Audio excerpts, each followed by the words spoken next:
Often accused of being crossed between a zebra and an oversized deer, this animal is often referred to as being a forest giraffe. Let's say hello to the Okapi. Welcome to another 10-Minute Tuesday here on Animals, Nature, and You. Of course, I'm your host, Rick Schwartz, but you probably knew that from the intro, and I'm really glad you're here because today we get to talk about an animal that when I first got to meet it, not only was I just enamored with their dark brown eyes and their silly long tongue, but they're just such a fascinating species that is one of the mammals that was probably the most recently recorded by European scientists. And by recent, of course, we're talking early 1900s, but we'll get into that. For right now, I want to just remind you real quick, if you want to get in touch with me, we have a new thing here on the podcast. If you're listening on a podcast player, the very first link, you can send fan mail. So I'd appreciate it if you want to do that. Or, of course, always reach out on social media. But with that said, with that out of the way, let's talk about the Okapi. This particular episode about the Okapi was inspired by last week's interview with Alexis, who runs Animals Anonymous Apparel. Now, she was saying that I believe it was the little blue penguins was one of the reasons she first started looking into making her own apparel so she could have something because she was taking care of little blue penguins at the time and wanted some of that kind of apparel but couldn't find it. Then that branched into also the Okapi. She wanted some Okapi stuff, and then that sold like crazy because other people were like, oh my gosh, there's nowhere you can get Okapi stuff. So it just grew from there. But I don't need to rehash the whole episode. If you haven't listened to it, finish listening to this episode and then go check it out. It's last Thursday's episode. It is a really, really great talk. So that inspired this, though. Let's talk about this zebra, deer, forest, giraffe thing. So they're not related to zebras, but people sometimes think that because their back hips and down their legs have striped patterns similar to a zebra, and also on the front legs from what would be about the elbows down, roughly, depending upon the individual. Overall, their body colors are dark brown. And if you're watching this on YouTube, I'll put up some pictures so you can see what they look like. If you look closely, though, at the head of an Okapi, there's the giveaway as to why we call them the forest giraffe. They have a very similar skull structure to the giraffe. And males have ossicones like giraffe do also. Now, just side tangent here, ossicone is actual bone of the skull moving forward, making cone-like shapes. Different than a horn. Horns made of keratin, like your hair or fingernails, so think a rhino horn or a bull horn, those will grow out of an actual bud area for the horn, or maybe even you'd call it like a follicle, if you will, or multiple follicles, depending upon the structure of the horn. Antlers are bone also, but they grow from a antler bud. But this puts out calcium. New nutrients goes into growing these every year. Then the nutrient stops and it dies and they drop off. Grow new ones again. Ossicones are a permanent part of the skull. So when you see a giraffe that's passed away or a male Okapi, you'll see it's actually part of the skull, permanently there, like any other piece of the skull. So it's a little bit different, but they share that with the giraffe. Dentition or tooth structure is similar. Digestive system is similar. Hoof structure is similar. What's different?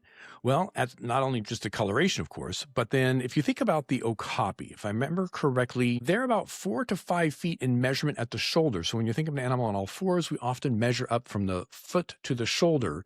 They're about 4 to 5 feet. When you're talking about giraffe, anywhere from 9 to 11 feet at that point, depending upon male, female, and genetics. So significantly different in height. The length of the neck, of course, is very different. They both have the 7 vertebrae like most mammals do, but the size of the vertebrae are quite different. The weight is another great example. I believe Okapis are 450 to 700 pounds, again, depending upon male, female, and genetics, where then you look at the giraffe, anywhere from 1,500 pounds up to 3,000 pounds in that range, of course.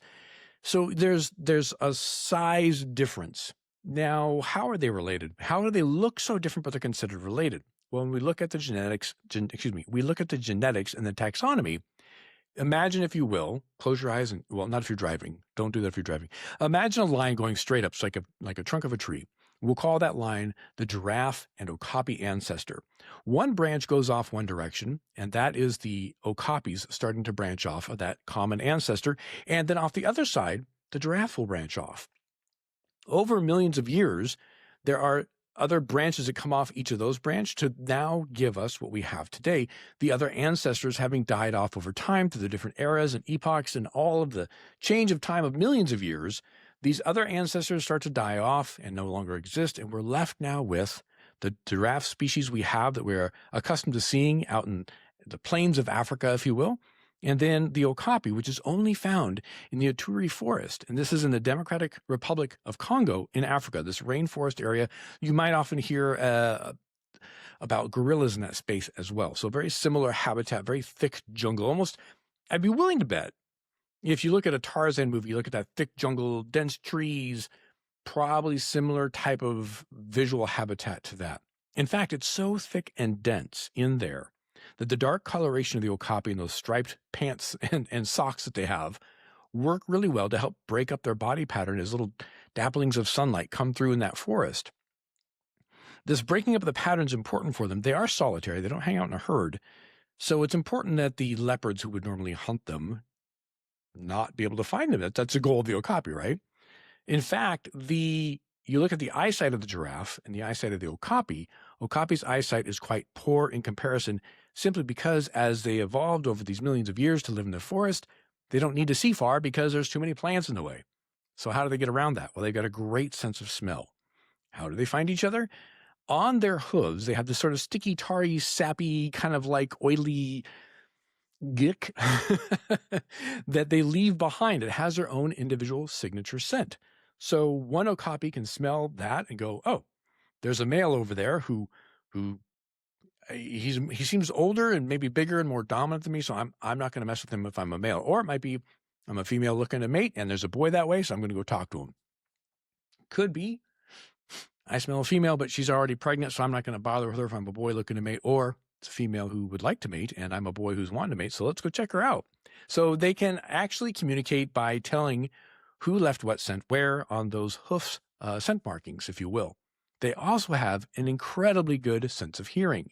So they usually can avoid people and other animals very easily because they can hear them coming long before. In fact, I think I've already mentioned they were first recorded by European scientists in the early 1900s. I believe it was 1901, but I might have double-checked that. Now, of course, the people who lived in the forest, who live amongst these animals, they know they're there. They have seen them. They have seen traces of them. But European scientists for the longest time heard these stories and thought, well, this is some sort of weird ghost story of the forest, and they didn't believe it. When they finally did record it, and unfortunately recording back then means they would kill them, send the pelts back to the museum so they could have them stuffed and looked at and all that, describe it properly. He sent drawings and a pelt back to the museum in England, I believe it was. I think it was London, but I don't remember for sure. But as the story goes, anyhow, is that the curators there did not believe this person. They did not believe this animal existed. They thought they were trying to put a joke over them or pull a prank on them, that somehow they got the natives to sew together some sort of multiple pelts of different animals to try and help bring this crazy ghost story of the forest, crazy ghost story of the forest. Wow, easy for me to say into public realm. But actually it was the Okapi, a real animal. Now, when the baby's born, mom is raising him by himself. These are solitary animals. Mom will leave the baby. The baby can walk usually within 30 minutes. But when she goes off to feed and get water and all that, she'll usually leave the kiddo behind. So how does she find them if they don't want to alert any leopards? Well, they do this thing called infrasound. They can do a sound communication that is well below our ability to hear it, but they can hear it. They can communicate back and forth. Let me rephrase that. I don't think the babies can do it. I think only mom can do it. The baby can do whistles and bleats, but the mom does the sound to let the baby know where it is. The recordings that have been done by scientists show that the frequency is so low they do not believe the leopards can hear it, that it's below the sound. Even the leopards, who have better hearing than you and I, they cannot hear the sound. Absolutely brilliant. So great sense of hearing, great sense of smell, mediocre sight, but of course, don't really need great sight when you're in the middle of the forest anyway. So what are some of the challenges they face if they're so well equipped to live in the forest and avoid leopards? Well, unfortunately, where they live in the Democratic Republic of Congo, there's been a lot of unrest. So there's been a lot of wars there, and that, of course, is challenging for anything in nature, any animals, any wildlife, because, well, war is war. The other part of it, too, is there's been a lot of poaching. And then there's also a lot of illegal mining and stripping of land, attempt to get oil, attempt to get minerals, etc. And it's not like they dig a hole really carefully and it ends up destroying waterways. They will strip mine areas, meaning they remove whole hillsides, forests, etc. So you might have heard me mention before in the past the importance of recycling our old technology. There's a mineral that's mined called coltan that is used for our technology, cell phones, iPads. And to get to it, of course, they do a lot of this mining. It's found in Africa. So if we can recycle that tech, it helps. Okapi face that challenge as well, along with the gorillas and a lot of other species there. Now, there is a group called the Okapi Conservation Project. I'll put links down below. They also have a link to the zoos they work with, because zoos are pivotal at this point. A lot of people have bad attitudes towards zoos, but the reality is modern zoos that work collectively together with conservation groups are doing the work to maintain safe populations, to make sure these populations can stay strong, genetically diverse, and ready to be replaced into the wild if need be, or when the time comes, or should the wild population disappear altogether. That means at least the animal is not gone from the planet altogether. Nonetheless, I'll put links down for them. They're doing great work. Why is this needed? Well, we kind of covered all the challenges.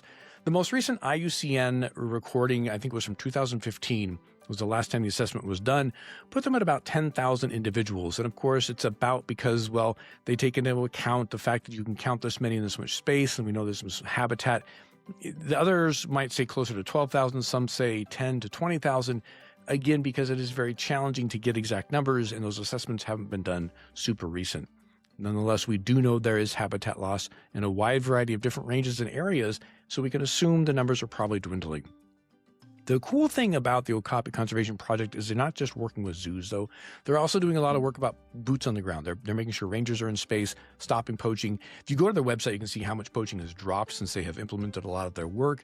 Of course, the problems aren't solved completely, but they are heading in the right direction, and that's what's important. So that is a lot. I think we covered everything in a little over 10 minutes. Again, sorry for going over, but either way, I really do enjoy doing these little 10-minute episodes. If you'd like to get in touch, like I mentioned, there's a fan mail link for those of you who are listening. You can also find me on my website, zoologyrick.com, or zoologyrick on just about any social media that I'm on. If you're watching on YouTube, feel free to leave a comment, reach out to me that way, whatever it might be. All of those links, nonetheless, will be in the show notes below. If you haven't yet, please make sure you subscribe or follow wherever you might be listening so you don't miss any of our upcoming episodes. Every Tuesday, 10-Minute Tuesday like today. Every Thursday, we do an awesome interview with an amazing person doing awesome work somewhere in conservation or animal care or being a naturalist or teaching others how to enjoy and reconnect with nature, whatever it might be, or reconnecting with animals even too. Last but not least, if you are feeling kind enough to take a few extra minutes, I would really appreciate you leaving a review or leaving some stars wherever you might be listening or watching this podcast. This doesn't help it rank. This doesn't change its standing in the algorithm, but it does give some social credit. So if someone's looking through for something to listen to or watch, seeing that other people have left stars or reviews does have an impact. It does make them go, I want to check this out. And as we have talked with so many other people, it's community, it's coming together, it's a group of us that makes change. Change for protecting wildlife, change for protecting animals, for nature, for ourselves. Coming together with people that are like-minded is also important for us. We find our people, we find our community. So by leaving those stars or leaving some reviews, that will help others find us, and we can get together and do even more for animals, nature, and you. All right. Have a good one, everybody.